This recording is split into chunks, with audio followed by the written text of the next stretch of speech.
சாதத்தை இப்படி சாப்பிட்டால்தான் ஒரு நோய்களும் வராது.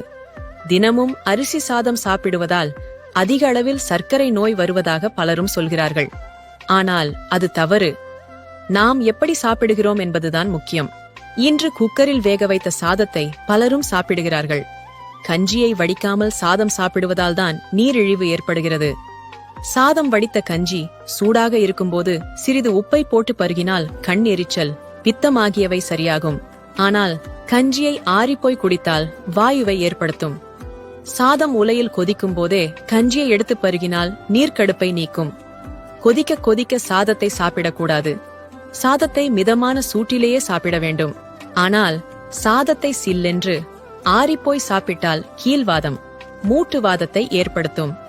பழைய சோற்றை சாப்பிடுவது உடலுக்கு குளிர்ச்சி, வலிமை தருவதுடன் வயிற்றுக் கோளாறு, அல்சர், மூட்டுவலி, தோல் நோய்களாகியவை பாதிக்காமல் பாதுகாக்கிறது.